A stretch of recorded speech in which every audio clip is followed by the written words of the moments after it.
शिवलिंग की आधी परिक्रमा क्यों की जाती है?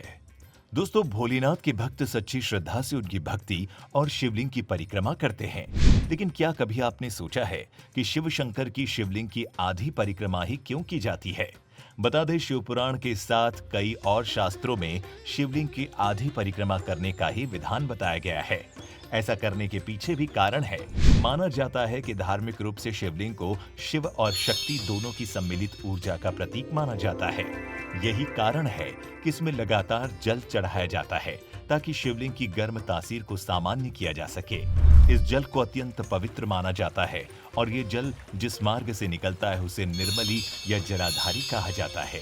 शिवलिंग की जलहरी को भूलकर भी लांघना नहीं चाहिए, अन्यथा इससे घोर पाप लगता है। शिवलिंग की जलहरी को ऊर्जा और शक्ति का भंडार माना गया है। यदि परिक्रमा करते समय इसे लांघा जाए तो मनुष्य को शारीरिक परेशानियों के साथ ही शारीरिक ऊर्जा की हानि का भी सामना करना पड़ सकता है। शिवलिंग की पूर्ण परिक्रमा से शरीर पर 5 तरह के विपरीत प्रभाव पड़ते हैं। इससे देवदत्त और धनंजय वायु के प्रवाह में रुकावट पैदा हो जाती है। इसी वजह से शारीरिक और मानसिक दोनों ही तरह का कष्ट उत्पन्न होता है। शिवलिंग की अर्ध चंद्रमा प्रदक्षिणा ही हमेशा करना चाहिए। शिवलिंग की परिक्रमा करने से कुछ नियम है। किसी भी देवी देवता की परिक्रमा दाईं ओर से की जाती है, जबकि शिव जी की परिक्रमा बाईं तरफ से की जाती है, जिसके बाद जलाधारी से वापस दाईं ओर लौटना होता है। शिवलिंग पर भूलकर भी मेहंदी या हल्दी नहीं चढ़ानी चाहिए। दरअसल इन चीजों का इस्तेमाल देवी की पूजा के लिए किया जाता है। साथ ही इस बात का भी ध्यान रखना चाहिए कि भगवान शिव की पूजा करते समय आपका मुंह दक्षिण की ओर होना चाहिए। शिवलिंग की पूजा या परिक्रमा करने के बाद कभी भी उसके ऊपरी हिस्से को नहीं छूना चाहिए। इस बात का भी खास ख्याल रखें कि जलधारी के सामने खड़े होकर कभी भी शिवलिंग की पूजा न करें। शास्त्रों के अनुसार शिवलिंग की परिक्रमा हमेशा बाईं तरफ से की जाती है। ऐसा करने से ही शिव पूजन का विशेष फल प्राप्त होता है। बाईं ओर से शुरू करके जलहरी तक जाकर वापस लौटकर दूसरी ओर से परिक्रमा करें। इसके साथ विपरीत दिशा में लौट दूसरे सिरे तक आकर परिक्रमा पूरी करें। इसे शिवलिंग की आधी परिक्रमा भी कहा जाता है। इस बात का ख्याल रखें कि परिक्रमा दाईं तरफ से कभी भी शुरू नहीं करनी चाहिए। शिवलिंग की आधी परिक्रमा करने के साथ ही दिशा का भी ध्यान रखना चाहिए।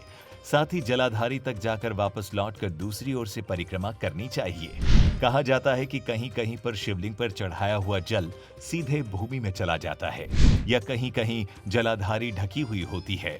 ऐसी स्थिति में शिवलिंग की पूरी परिक्रमा की जा सकती है, यानी ऐसे में जलाधारी को लांघने में दोष नहीं लगता। वहीं घर में शिवलिंग रखने से महिलाओं को नुकसान होता है।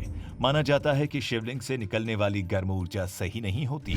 साथ ही शिवलिंग को घर में रखने पर बहुत ही विधि विधान का पालन करना होता है और गृहस्थ इसका पालन नहीं कर सकते।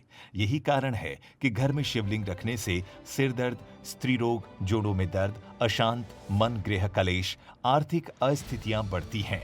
दोस्तों, शिवलिंग भगवान शंकर का एक अभिन्न अंग है और इसकी तासीर बहुत ही गर्म मानी गई है। यही कारण है कि शिवलिंग पर जल चढ़ाने की प्रथा है। मंदिरों में शिवलिंग के ऊपर एक घड़ा रखा होता है जिसमें से पानी की बूंद शिवलिंग पर गिरती रहती है ताकि शिवलिंग की गर्मी को कम किया जा सके और उसमें से सकारात्मक ऊर्जा प्रवाहित हो सके। वहीं अगर वैज्ञानिक कारणों के बारे में बात करें तो शिवलिंग ऊर्जा शक्ति का भंडार होती है और इसके आसपास के क्षेत्रों में रेडियो एक्टिव तत्वों के अंश भी पाए जाते हैं। काशी के भूजल में यूरेनियम के अंश भी मिले हैं। अगर हम भारत के रेडियो एक्टिविटी मैप को देखें तो पता चलेगा कि इन शिवलिंगों के आसपास के क्षेत्र में रेडिएशन पाया जाता है। यदि आपने एटॉमिक रिएक्टर सेंटर के आकार पर गौर किया हो तो शिवलिंग के आकार और एटॉमिक रिएक्टर सेंटर के आकार में आपको समानता नजर आएगी। ऐसे में शिवलिंग पर चढ़े जल में इतनी ज्यादा ऊर्जा होती है कि इसे लांघने से व्यक्ति को बहुत नुकसान हो सकता है। इसीलिए शिवलिंग की जलाधारी को लांघने की मनाही की गई है।